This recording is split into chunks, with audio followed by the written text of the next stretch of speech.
with another episode of House Divided with my brother Larion. A big week for in-state rivalries and in-state games and things like that. Miami is on deck for the first game of the season. We're going to jump right into it and talk about those type of things. And of course, I'm not going to spend too much time on last week. I'm going to recap it a little bit. God damn. I do want to talk about the guy, Lee, bro. Losing kind of showed me, how, I guess, it brings back, this shows how sensitive we are as a fan base. I guess it's every fan base. Like everything is just heightened annoyance, right? So the littlest shit just piss you off. Motherfuckers want to hear shit from Mike in the press conference. Might say I could have called a better damn game. People on the timeline talk about no shit, that and the third, and whatever you say in the PA, whatever the media puts out, whatever. There's routine stuff like fans are. They had it up. They don't want to hit none of that shit. They get spoiled. You know what I mean? Like, and it's kind of crazy because y'all was coming out them losing seasons. Then you had a winning season. Then you had a great season. And like now it's like the expectation of them is set so high, and all the hype around this game. Like for y'all to lose, oh yeah, they pissed off. They fed up, and it's only game one. Right, that's game one. That's why people went off the deep end on several different occasions, but I get it though. But Mike has said it multiple times. I think you do understand it, but shit, the standard is the standard. Yeah, we had them, losing seasons and things like that, but that shit don't change the standard in regards to, what people expect and what FSU expect. And you getting paid $10 million now. You getting paid big boy money, so you got to win these. You make more than Mario now? What Mario making? Yeah, we making 8. Yeah, we came up and opened the bank up a little bit, man. We took care of my dog after that Bama shit. Okay. Yeah, Billy Sexton. Shout out to his agent, man. Masterful work. Sexton also, I didn't know he's this motherfucker the agent for everybody. He was also he's Kiffin's agent, he's Mike's agent, he's Kalen DeBoer's agent. So there was another name that was tied to the Bama job. So pretty much like all the names that was kind of tied to the Bama job all got new money. And of course, DeBoer actually got the Bama job. So the big winner and all that shit is Billy Sexton. Yeah. It's a master class on manipulation and moving it around. He played FSU like a fiddle for a while too. He got that $70 million for Jimbo at Texas A&M, and on the flip end, he brought us Willie Taggart over from Oregon as well too. Yeah, y'all should still hate him for that shit. That's eternal beef. But he been at FSU for a while. So when people found out that he was Mike's agent, like, oh shit, we dealing with this motherfucker one more time. Yeah, let's jump right into it. That Miami talk going, man. What you got, dog? It's a big week. Big week. Not home opener for you guys, but season opener, so to speak, for the Miami Hurricanes. Play the Florida Gators. I'm excited, man. Y'all boys don't play too often.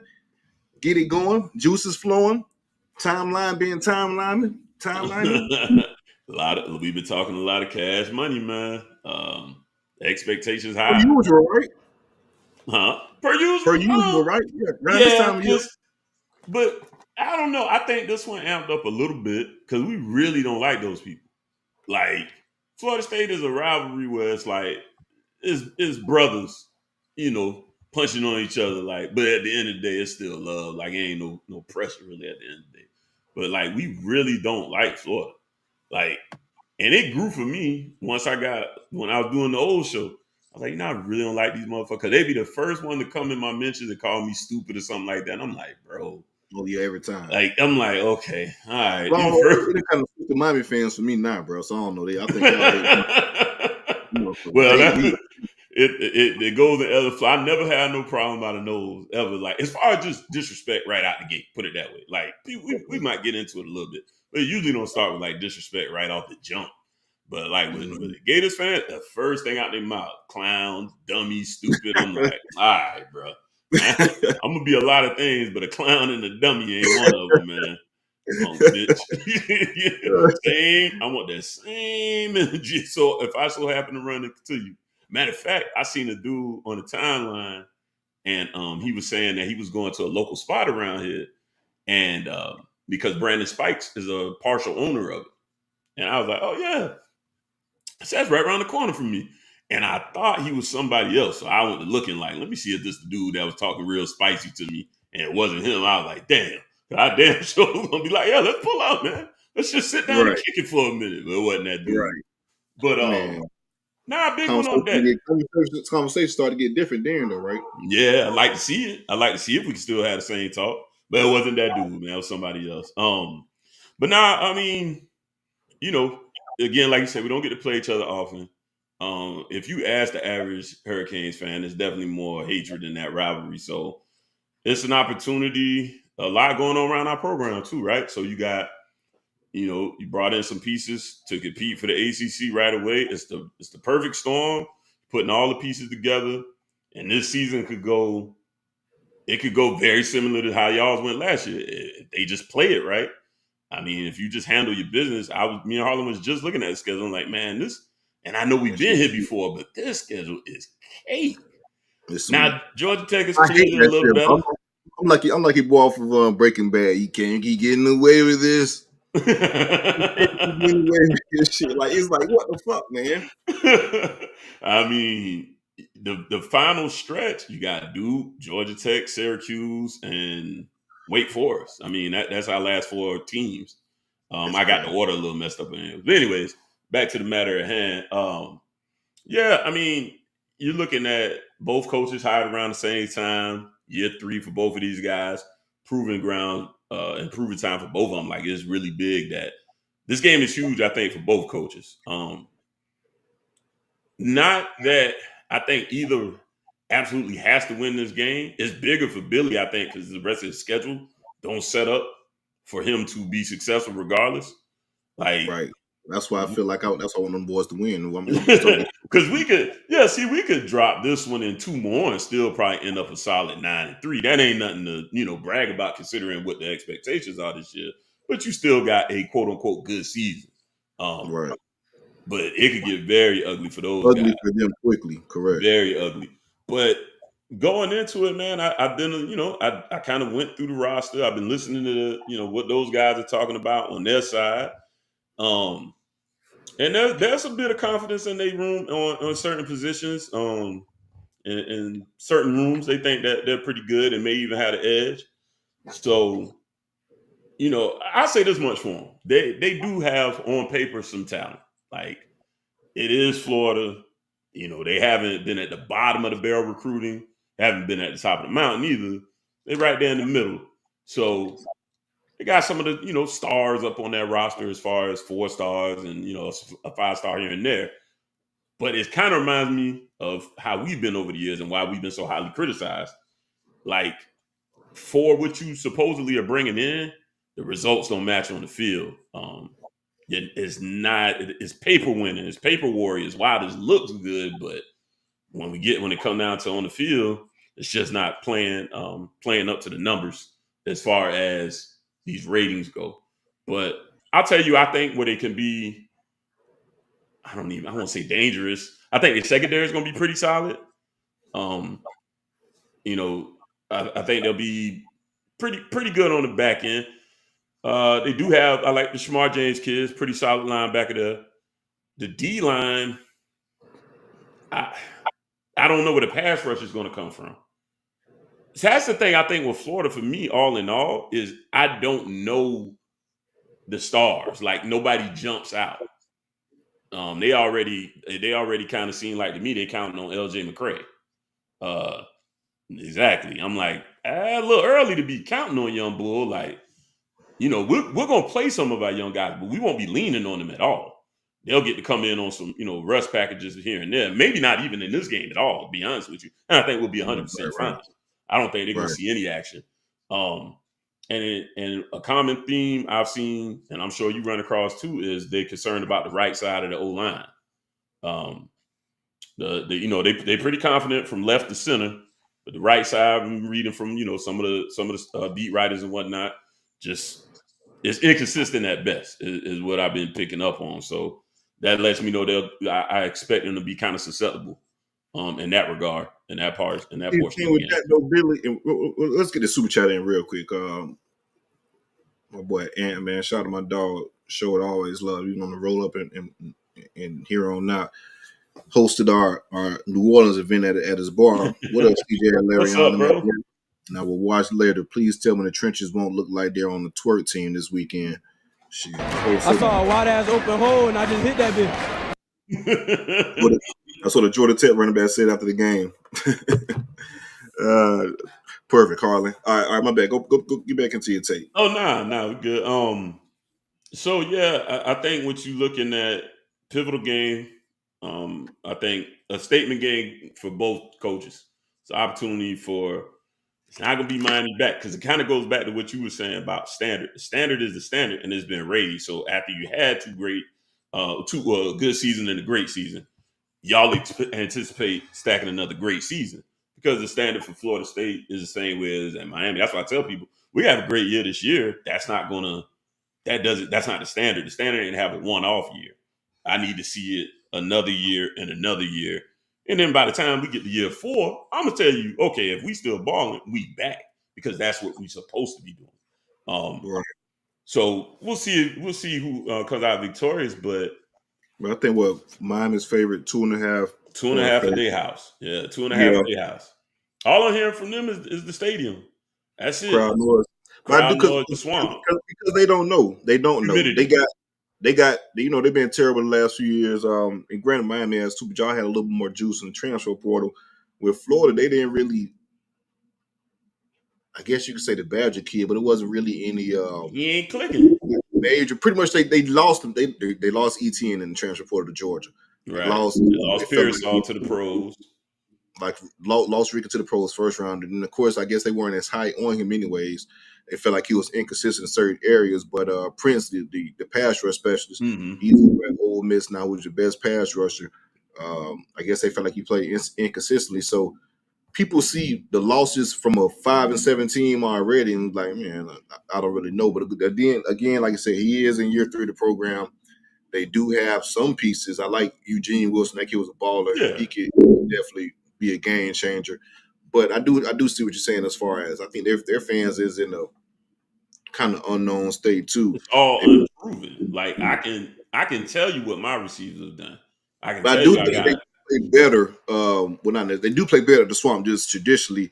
But I do think now if you guys jump on top of them early, that's a different story. But I do think the crowd is going to play effective. Number one, because it's the first game of the season. So they're going to be amped up thinking they're going to be a good team coming in. Number 2 is Miami. Like that shit rarely happens. And I don't know when the last time it happened in the actual Swamp. Because when you guys played a few years ago, that shit was at a Nutrisite game. It was in Orlando, right? Yeah. So I do think they're going to be hyped up in this, that, and third. And how would that play a factor? Cam Ward's first game under center for the Miami Hurricanes. I don't think he played in a stadium like the Swamp, but at the same time, he played a lot of damn football. I think he's a vet anyways. Yeah.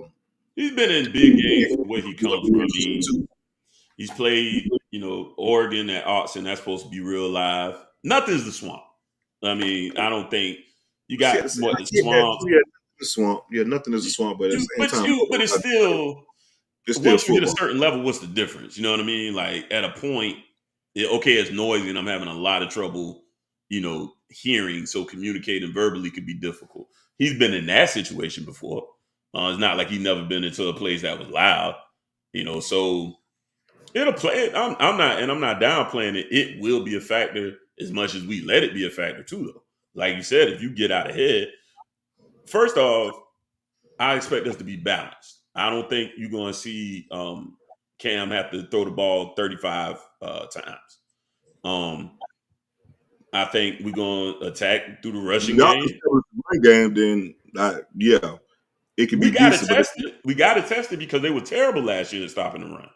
So I expect them to be better on defense. But they knew they were so bad on defense that they went and got somebody to help the young dude they hired, the Armstrong guy. They was like, yo, this ain't getting it. They didn't fire him, but they hired a co-DC. Really hyped that shit up and called that boy Baby Curry Smart and all that type of bullshit. he motherfucker God, that first shit got blasted. That was not it. So, I mean, to keep it moving, to be honest with you, I was going to say in the beginning, it's hard. You're hard pressed to find a particular part of the game that I think they will be able to be dominant in. At the same time, we got some stuff to prove because there's new pieces. We don't know what Cam Ward really looks like, right? The fans, because we haven't had a chance to see him. You had spring ball. That's the only time I seen him. I got reporter friends or whatever that's out there and telling me how great he is. I hear it all the time. They don't necessarily have a reason to lie. Even Manny Navarro, who has been accused of being a Florida State fan, even though he's a Miami beat writer, a professed Canes fan, is actually giving it up this year for the Hurricanes. I was like, man, I got every reason in the world to be confident if Manny Navarro got some confidence in it. And he's saying that this team is something should be special, and Cam is something special. Then I'm that much more involved. That much more on board with us having, a real generational type quarterback. Unfortunately, it's only going to be for a year. Same thing probably going to be for Martinez. So we kind of got to strike while the iron's hot on this whole thing. But most of the rest of the team, our major contributors, we'll have some of it coming back. But anyway, that's getting too far down the road. Anyways, I look at the game. There's nothing that they should particularly dominate at. They had a home field advantage, but I just think I think we'll be deeper than them. And that was kind of the purpose of some of these transfer portal additions. And I think we'll just outlast them in that game. I think it'll be a tough fought first half. Like you said, the energy's going to be super high. But you're going to burn off some of that energy, right? Who's going to spell you? Because everybody going to come out electric. What's your stamina going to look like for the whole entire game? Because it's Miami. It's Florida. So everybody's energy going to be through the roof. I don't know if they're going to be able to rotate in guys that are going to be impact guys like that. That's going to continue to affect the game like that. So I just think we pull this thing off. I think Miami win if you guys establish the line of scrimmage, stay ahead of the sticks, and don't get in bad, obvious pass situations. I think if you guys do, you're going to, of course, try to showcase your quarterback arm. I think they want to get pressure on Cam because that's an area he struggled with in the past. But I don't think he's had an offensive line as good as this. So they're going to try to, and we just say we don't know who they have up front to kind of generate that pressure. So I'm pretty sure the DC will try to be creative and bring guys in from certain different areas and things like that. If you guys could pick up on that, just stay ahead of the stick so you don't get in that situation. You should be good. But give me fucking Florida. I don't know how. Just give me damn Florida. Get y'all lost out the way because, like I said, down the road, I feel like you guys can damn near you can run the table. Of course, you have us, Louisville, and that's pretty much about it, in my opinion. Vitek, I think Vitek can be good this year as well. Two drones. What do you guys have them at, in Blasburg or? We actually get them at home, so that's the only thing playing our favor. Shit. But then I think we play y'all. No, wait. I think we hold on. I was just looking at it. I actually think we go to Virginia and then we come home to play y'all. Okay, so if y'all do go to Virginia Tech, then you play Louisville before us. Louisville, that's what it is. Okay. You go to Louisville. No, Louisville. Yeah. My bad. I was looking at last year's schedule. I got you. Yeah, we going to Louisville, and then we play y'all the week after. So that's going to be a tough back-to-back situation. But yeah, Virginia Tech is at home. All right. So yeah, Tech is a sleeper team for the ACC this year. Like, no, they bring back. I think they bring back the most production in the ACC, if I'm not mistaken, overall. But so Virginia Tech could be formidable. But I think Florida, regardless, they're gonna take their L's if they beat you guys or not. So give me Florida. I want y'all to take some L's. I want them to take some L's. The easiest way for y'all, for both that to happen, is if Florida wins and they get beat up down the stretch. And hell, if Florida lose, that shit can look real fucking funny real quick because you have Tennessee, UCF, Kentucky all within the span before you actually get to that last five of, Florida State, LSU, Missouri, Georgia, and Texas. So yeah, for you guys, man, it can be kind of funny. Yeah, real smooth. I think we pull it off, man. Like I said, I think it'll be a hard fought first half, especially. But I think ultimately we just come out victorious. I think we take care of the football well. Like you said, Cam had issues with fumbling, but a lot of that was because he was under tremendous pressure. And they say he got small hands. So ball security could be an issue, but the problem with that was he was constantly under heat at Washington. He was careless with the ball too at times too. Yeah, I can give you that. I can agree with that. But it'll be a lot more balanced.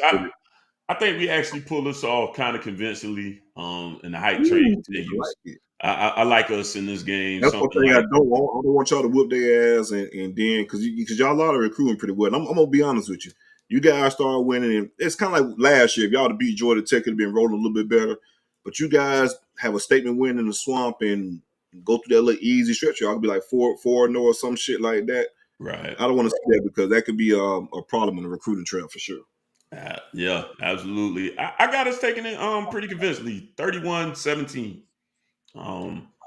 Things gonna be pretty tight in the first half. I think we're gonna be able to outlast them and end up in the second half just pulling off. We're gonna see. Hell no.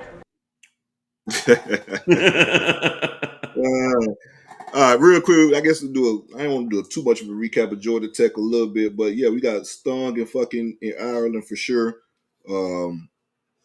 Yeah, man, I was just kind of baffled. It was two things that really stood out to me. Well, first off, coaching adjustments. I don't think it was coaching adjustments on either side of the damn ball. Mike had a game plan to run it down Georgia Tech throat. Pause. We did that first drive, and Georgia Tech said, fuck that. It was relatively easy, right? Georgia Tech said, fuck that, and we're going to stop that and sell out on the run. We kept trying to pull guys and things like that. I wasn't a fan of that, but Mike did not let DJU be a quarterback. I don't think he let him actually try to push the ball downfield, and I don't really have too many issues with DJ. I feel like he probably had 4 bad throws, and probably 1 bad read all day. Now, granted, there were some big throws. Now, one to Ja'Kai Douglas that could have been a touchdown, and one to Malik Benson that could have been a touchdown. He had a double clutch from a pass rush and then reset. Other ones wasn't too much. He missed Jalen Brown across the middle on like a 15-yard dig. But yeah, Mike kind of handcuffed him, in my opinion. He didn't really open up the playbook until the last few drives, and then we had success, scoring a touchdown on those guys. Defensively, we got bullied up front. Like linebacker players, some of the worst linebacker play I've ever seen at Florida State. Like that shit was bad. I don't know it was bad eyes. It was bad technique, shooting in wrong gaps, over pursuing. It was just a coverage, a step behind it. This shit was just bad. Remember I told you in the last show, I think our guys, our NFL guys up front need to be NFL guys up front because they have a pretty solid offensive line. That didn't happen. The NFL guys up front didn't show up, and that shit was soft. Yeah, that was my biggest. They got pushed. It wasn't no physicality at all, which was an issue to me. Like that's something that I haven't seen at Florida State. Hell, even when we was 5-7, like the team was fucking physical and hit you in the damn mouth. That type of deal. So this is the first time I've seen a team this soft, probably since the COVID year and the Willie Taggart years. Like that shit was a bad performance. I watched that game like the next, actually like 2 days ago because I was working when it happened, and I was like, all right, let me just watch it. And what I just observed was teams that were more evenly matched than it was supposed to be. Like that's the reason y'all was 12-point favorites was you just supposed to have been a hell of a lot better. And you're right, the key I saw was just the front, the defensive front that somebody set y'all up. I forget who sent the tweet out saying it was the best defensive line in the nation. But that's the thing. Like a lot of people were saying that shit though. It wasn't just. It was in Nadi. I forget the guy's name. The Senior Bowl guy. He tweeted tweeted it out. It's like 4 or 5 different outlets. Trying to sell that Senior Bowl shit, man. That's all I'm motherfucking always. Even seeing it though, like I seen Jackson in practice. Of course, he was kind of disappointed in the game, but I've seen Farmar ball. I've seen Pate ball. Marvin Jones, I haven't seen ball, but in practice, he's just a physical presence of hell. He was the best defensive end, which isn't saying a lot because no one was really good, but he was the best. At least he was actually getting back to the quarterback. He just wasn't able to make it home on certain sacks. But no, they played soft. And also my issue with Fuller, it was clear that Georgia Tech was being aggressive and running the football. We were stubborn. He still had 2 high safeties. They weren't testing us down the field at all. Play fucking zero coverage, walk a safety in the box, Shaheem or so, and play some damn football. Bring an extra man in the box like Georgia Tech did to us to stop the damn run. See, they made adjustments. We were stubborn and felt like we were just fucking better than Georgia Tech, and we're just going to run this bullshit, whatever we have, and just going to beat them up front. And once you get to a point where that shit wasn't working, you adjust, you bring your damn safety down, bring somebody else in the box, and dare them to pass it downfield. Haynes King had like 146 yards. He probably had 5 true passing situations in the whole game. So we made it very easy from a game plan standpoint. Now we're going to force your ass to run. We're going to put people in the box, go downfield and test our secondary, which we wanted to happen, which would have kind of welcomed because he struggled throwing the ball downfield. But moving on to the Georgia Tech game, I got to see I got to see motherfuckers play. I got to see physical. I got to see motherfuckers playing physical football. Also, Devontae Brown, it was fun while I lasted, my brother. But, we gonna ship that shit back down to Miami. Conrad Dusty, he's back in the season lineup. Oh yeah, I was with it. Okay, cool. Yeah, we didn't develop them. Yeah, cornerback to safety. All right, cool. These motherfuckers, they can turn sugar to shit. Let's see get his ass out of there. I can't believe he started. And then a week later, y'all going with us. A week later, I'm like, oh, okay. I got questions for you before you get out of there real quick, though. I do appreciate them not being stubborn and making that damn change, because I swear to God, dog. Not again. The fan thing, like you said last time, take your lumps with the younger guys if that's what it's going to be. Like, if I'm going with a vet, I'm not letting you hang out there all day. If this guy is superiorly better, I don't got time for that. If you're not playing better than you off the field. What happened to Atkins? Is he got like sickle cell or something? Like, why didn't he go with y'all? So remember that shit? That suspension. We got caught with an NCAA violation with Amarius Mims. Remember they kind of came out. Oh, so he on a little bullshit suspension. Yeah. So we took him to the NIL meeting was he wasn't supposed to take him himself. But so on top of the little 5 scholarships or whatever, he has a 3-game suspension, so he could practice and all that type of bullshit.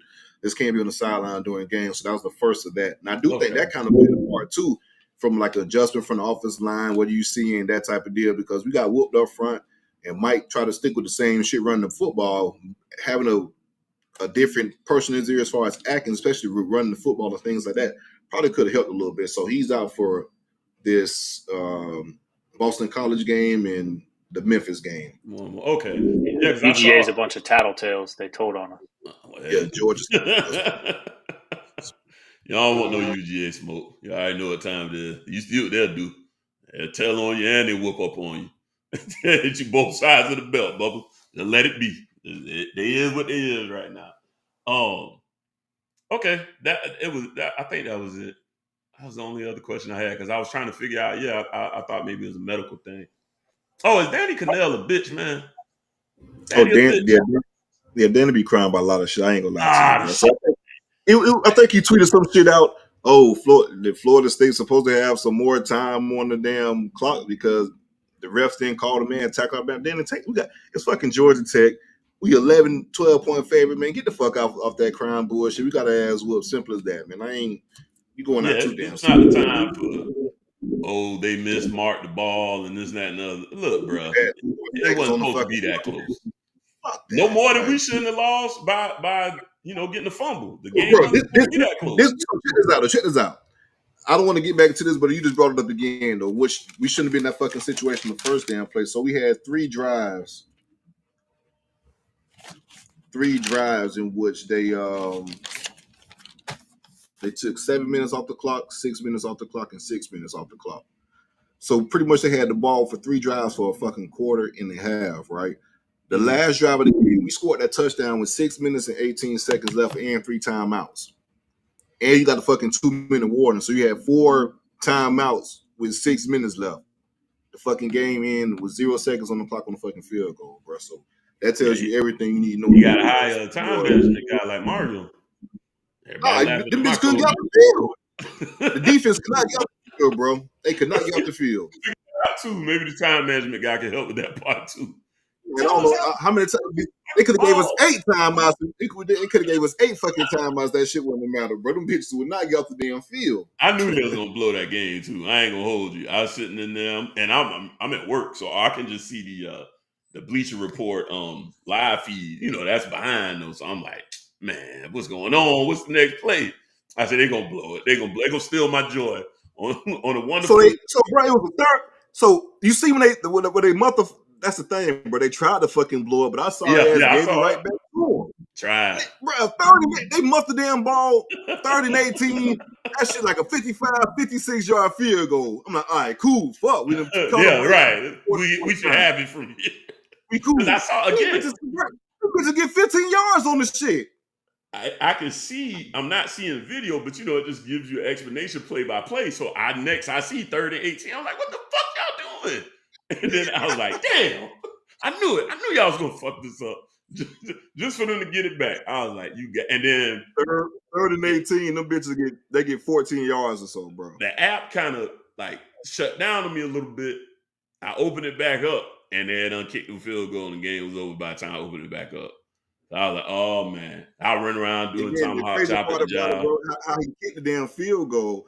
If we would have kept him where he was at, he would have missed it 100%. Yeah, that was tough. He barely got it in there. Yeah, that's true. But before the Tech, though, bro, what I need to see Mike open up the playbook, and I need to see some fucking emphasis, some want to on defense. You guys want to get paid all this money it's NFL money. You got high draft hopes. Like, you better show it in this game and this, that, and the third, because the eye in the sky don't lie. These scouts watch film, and if you keep putting those bad performances on tape, it won't look good for you once that time comes. So I expect those guys to respond. If not, it will be a very long season. So buckle up. If we saw last week from a physical standpoint, it's going to be a very long season. But now let's jump right into it and get going with you got BC, man. Gangland. Boy win bandanas. That's my favorite game of the year now. You said what, bro? They win bandanas? No. That's for home games. So no, okay, and that's the crazy part, right? Okay. Crazy. We used to blow their ass out in Tallahassee, but for that specific game, and it got weird as fuck last year too, bro. For that specific game, going up there, we always played crazy, and that shit got weird as fuck last year. I don't know what Boys turning the power rules for one game a year. That is crazy. Like straight blood for one games, and it's going out for blood itself. So yeah, they believe that shit. Let's talk about some pickles real quick, bro. So it's some interesting games we got on the table, right? Aside from the games that we just discussed. Mm-hmm. This is an important one, in my opinion, probably the biggest game of the day aside from the in-state rivalry, Clemson and Georgia. That's going to be a real interesting one. They're playing in Atlanta. They got Georgia 13.5. I think Clemson actually backdoor covered them. I think their defense is going to be solid. I just don't know how much as far as offensively what they could bring to the table. I don't know how much better Cade has gotten, so I think it'd be too much. But give me Georgia in that game. I think Georgia's they're the best team in the country. I'm gonna take Georgia in that one too, but I'm with you. I think Clemson defense is gonna be tougher than 13.5. I don't think Georgia beats them boys game one by 2 touchdowns. Georgia, like, the one thing I'm used to, really accustomed with Georgia, is like that just complete monster at running back. And I'm not, we'll see. I don't even know who's starting for them. I ain't following them close enough. They recruit the position so fucking well too. They do. So if they can keep it to a ground game where they're able to just like kind of go crazy on the ground, but I just don't think so though. I don't think Clemson's defense is going to be that bad. Give me Georgia to win, but only a touchdown. Give me just one touchdown. I'm not going 2 touchdowns on that one. All right, cool. I like that as well. All right, bro. Let's jump into this. Is an interesting one as well. West Virginia and Penn State. A lot of people are picking West Virginia outright. Give me Penn State, man. I don't believe in that shit. I don't believe in West Virginia like that. Give me a Penn State outright for sure. Give me the Mountaineers, bro. You know I hate James Franklin. You know, as the big he tends to me to start off a little slow too. So this kind of one of them. People are picking West Virginia to take it. Yeah, I'm gonna tell you, they're borderline, kind of old school backdoor rivalry, being neighbors like that. I just think they're gonna sneak one off on them. I got a feeling, man. My gut telling me they're gonna. Man, I'm going West Virginia, man. West Virginia starter quarterback. He's from Tallahassee. They got a star receiver from Tallahassee as well, man. So fuck it, man. I'm going with why not? The fighting James Franklin win. Ain't no skin in the game. But yeah, I just got a feeling, man. I think there's gonna be that game where I start criticizing them again, and then he's gonna start kicking ass the rest of the year. But Yeah. all right, what else we got there? Got my guy Garrett Green, man, Child's quarterback. No doubt. We've got two more. Yeah, so Notre Dame, Texas A&M. Give me Texas A&M. I think I like Elko. I like Elko. He go do what Jimbo couldn't do. The boys go respond defensively. Go play some good ball. Give me fucking Mike Elko. The talent. We know the talent is there. And yeah, give me Elko. I like Elko game one. I do like Elko. But I like Notre Dame coach. I do like Notre Dame coach. Maybe just a hair more. I like the spread on this one. It's only 3. Give me Notre Dame by 3. So they don't have it at 3.5 right now, which is kind of weird. But I think, at least on Bleacher Report, I think Notre Dame wins this by 3 points. I think it's gonna be a real ugly game, tough, hard fought game, and Notre Dame comes out on top by 3 points. Hey man, I ain't gonna lie to you. It's a hell of a opening weekend for college football, man. I'm not pretty gonna lie solid, to you. yeah. Yeah, real solid. So Sunday night out in Vegas, LSU and USC. Give me LSU and Brian Kelly. LSU say, fuck it, man. We got to win one of these home openers against a different team on the neutral site. So, and I commend them boys too, man. They stay true to that shit as far as playing some tough home openers in different venues. So give me LSU. They go finally win one. They ain't got to play Florida State. It helps you if you win it anyways, and it don't hurt you that bad when you play a quality opponent this early in the season. I'm going LSU too. I'm surprisingly not a believer of what Lincoln Riley has done in USC. I thought he would be more successful by now. I'm not even. Maybe I'm rushing him a little bit. And now because he came into a situation where it was pretty straight. Then he brought his guys over too. Like he brought number 1 pick over, Heisman winner quarterback. Right.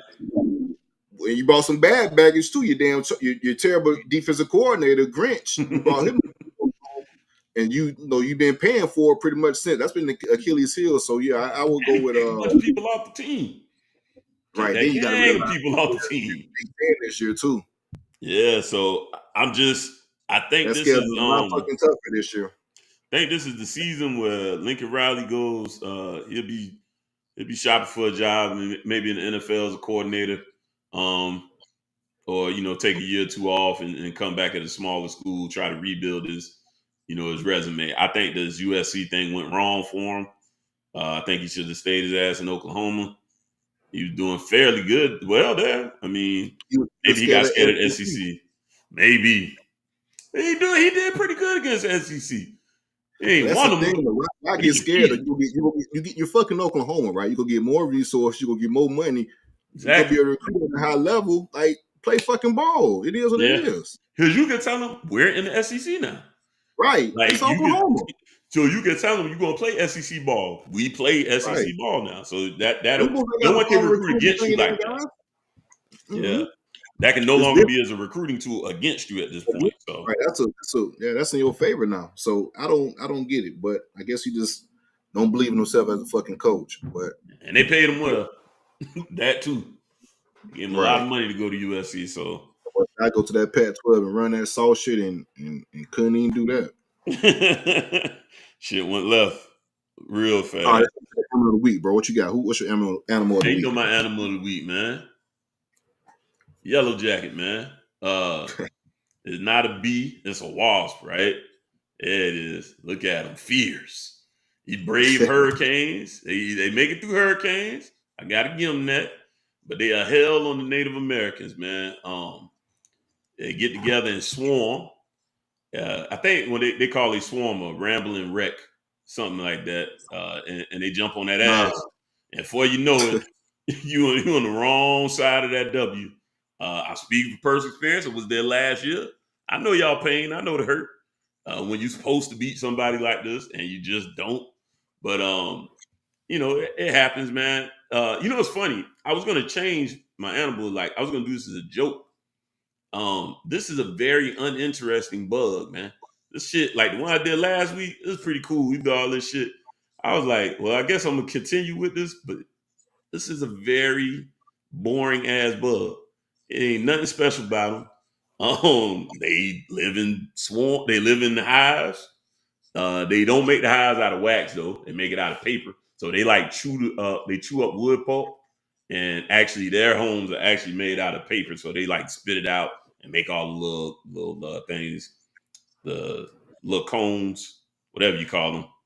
Y'all know what the hell I'm talking about. The little shit you stick the honey and stuff in. Yeah. They make those out of paper. They live like either in the ground or usually like they like hanging from a tree. Like when you see Winnie the Pooh and he always swatting on that. Really, that would be more likely to be a yellow jacket than actual honeybees. So Pooh really would be barking up the wrong tree in that incident. They just always mess that up in cartoons. Harlem, they don't sting and die though. They actually can sting you a shit ton of times. And it's true. It's swatting at them. See, I've never been stung by anything in my life. And one thing I always had, they said, I read this when I was looking up facts on them, you don't swing at them. That actually agitates them, and it does get them to be the aggressor then. So whenever something like that come around me, I just bob and weave. I just lay back and let him do his thing.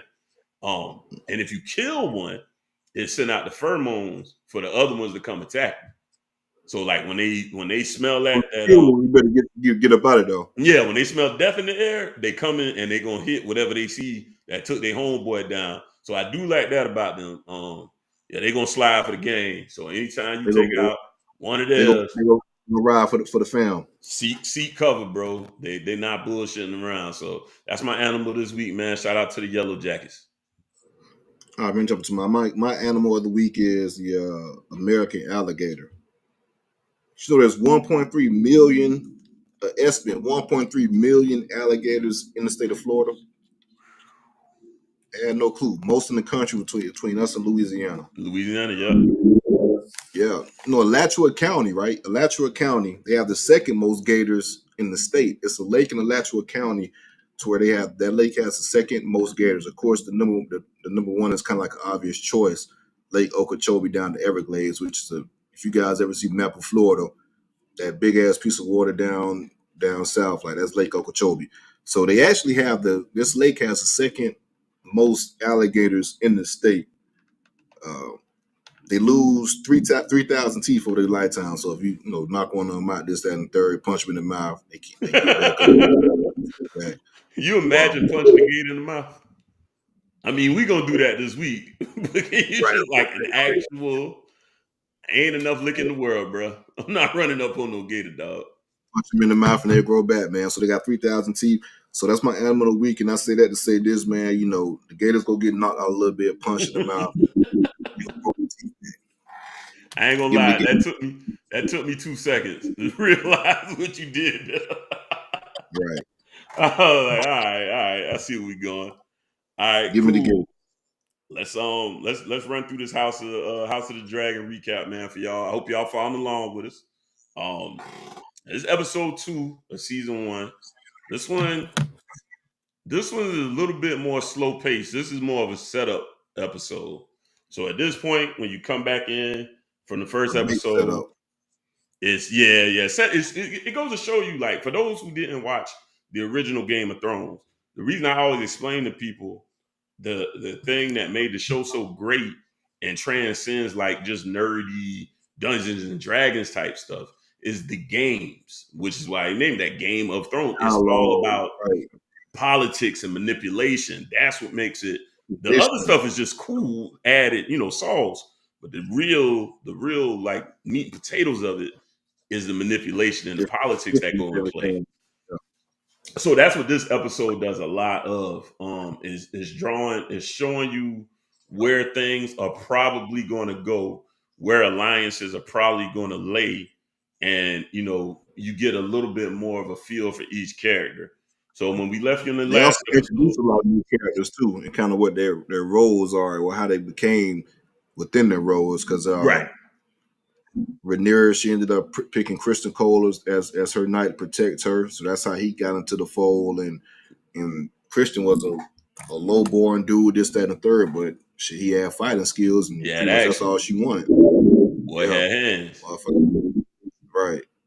And yeah, you say that. It's funny because again, this is another foreshadowing when they're showing you that Rhaenyra is going to be one to kind of challenge things and step on toes. Because the reason she even ended up out there selecting the Kingsguard for her father, who was Sir Christian Cole, who's the guy who knocked Damon off the horse in the tournament last time. So we got a glimpse of him, but you don't really know him at this point. Anyways, is because she was talking sense in the council, and Otto Greasy ass, Otto Hightower, he's the master manipulator behind all of this. Everything, man. Damon called it. And you should have seen. We'll get to it, but when Otto's face, when Viserys pretty much told him, "Hey, so Corliss and them boys offering, man, this and the third, you know." Right. Right. And then he got who was talking to him, that he was pretty much talking to both advisors. And one guy was like, "Shit, hell yeah, you know." Yeah, it was Strong. Strong always kept it G. He was the best. I ain't gonna lie, bro. Strong kept it G. He was partial. He ain't had no bias. Even with his son, got into some bullshit. He's like, man, let me step away from the shit. You feel? I feel conflicted in you know, that type of deal. Conflict of interest. I respect on the job. Yeah, I got to do the right thing, so I'm gonna step down. Yeah, he was solid for real. So solid. Yeah, 6 months. We 6 months after the death of the queen. So the king got to get a new wife eventually. You know, he really is heartbroken because that was his lady. Like he really had all the love in the world for, like we said last time. So he broken up real bad about the whole situation. Hey, bro, he was in love. Fuck all that bullshit. He was in love, but yeah, he loved that woman now. Yeah, he was hurt about that one. And Otto took advantage and sent Allison in there. Allison like 15, but you know in those days that's good enough. I don't know how old Viserys supposed to be. He looked like he's 40, bitch. 40. Yeah, I was at least 40. At least 40 years. 40.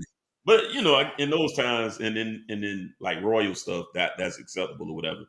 So he sicks his girl on him.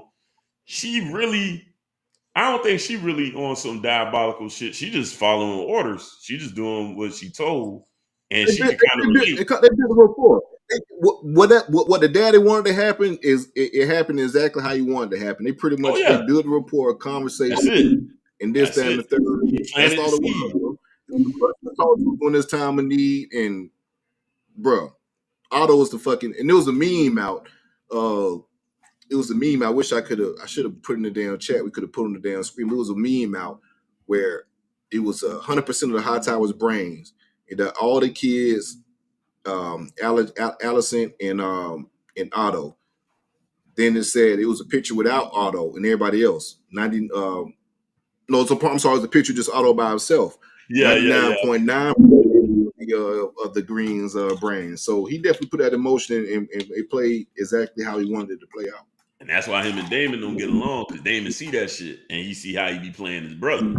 So meanwhile, Damon went up to Dragonstone. He mad because his brother done exiled him. He done took his side bitch, done took her up there talking about, oh yeah, I'm gonna marry her. he in the vacation house. He ain't supposed to be there. He in the vacation house. They took all the gold clothes with him. They ride with him. All the homies sitting around hanging with him. He talking about, yeah, I'm finna marry. I'm like, man, sit your ass down. He done stole an egg, and the egg that he stole was the dragon egg that was intended for the heir for the day, the prince that died. The heir for the day. Right. Yeah, so he out there wilding, and meanwhile, Viserys, you know, being soft Viserys that he is, he don't want to really get too involved. Corliss came to him about the situation. Remember, we told y'all last episode, there's some shit going down in the Stepstones where you got people like trying to take over this area, and he like, I don't want to go to war. I don't want to go to war. And Corliss like, that's why Viserys not make sense to me, man. He made the worst decision of the entire series, bro. He made two bad decisions. You gotta go to war sometime. Every president we ever had, bro, they go to war. That's just what you do. You gotta go to war sometime. He was like 40-some years too. He was in charge for a long damn time. Yeah, peace ain't gonna be there the whole time. So Corliss had that going on, and Corliss also, which was a smart damn move, presented his daughter to marry Viserys, which goes to Strong kind of saying, yeah, that's a good match. You should go that route, this, that, and the third. Right. The two strongest houses in the Westeros world. So yeah. the two strongest houses, pure Valyrian blood, all that type of BS, strengthen the bloodlines, won't really question anything, this, that, and the third. So we get to the point where he steps on Quarter's toes twice a little bit. Like he shouldn't. Right. I do think the worst decision is marrying. The worst decision he made was not marrying Lena versus Lena, yeah. And not letting Rhaenyra marry Daemon initially. Yeah, right. Which is weird as shit. But again, definitely weird as fuck. To marry within to keep the bloodline strong. So yeah, like CJ said, so now he done upset Corlys 2 times. He won't help him out with the war. And he slapped him in the face and didn't choose his daughter. And he let him know too in that little room. He's like, nah, you on bullshit, bro. Like, like for real. You know it's supposed to be my daughter. Blood, man. You know what this shit is, man. Yeah, like that's fucked up, bro. Like you really on some bullshit. And he let him know. And Otto was like, shut up, nigga. Playing work. You trying to shit on my plan. Step on my plan, man. Yeah, so basically he announces he's gonna marry Alicent. And that fucked up a relationship with Rhaenyra for a while too. Yeah, because that's her best friend. Y'all gotta remember that too. This is her best friend. Like, how your pops gonna marry your best friend? Like, She was totally prepared for anybody but her. She understood. She was like, yeah, I get it. Hey, you owe the realm first. You got a job to do. It's cool. I understand mom's gone. Cool, go ahead and do what you gotta do. And he's sitting in the courtroom. And she looking like, I know the fuck you didn't. This my best friend, dog. This is my best friend. That's what he did. So that's I didn't like the series, but that's the worst decision. Like it just didn't make. Of course, fuck up as a dad. Like fuck the kingdom shit. Like you be like, that's my daughter best friend, dog. And we just had a conversation about it like a few hours ago, bro. Like, god damn. That's just some fucked up fathering, man. He took L's on both ends, bro. Yeah. Like a fucked up dad and a fucked up king and a fucked up politician in that situation. Right. So that's kind of the house I was bringing to the table. I don't know. They didn't bring the power and the money that they would have got with the Valerians. So you got the power, the money, the strongest fleet, bloodlines, alliances. Everything's perfect. Everything's perfect. He done got tender as hell sitting there talking to that little girl, man. And now he tender. But that's kind of how that's the gist of most of that episode. It ends basically with Daemon and Corlys talking to each other because the crab feeder is the guy who's causing all the problems down in Stepstone, and Corlys extra pissed off now. So he's like, "Hey man, help me take care of this shit. You got the dragon.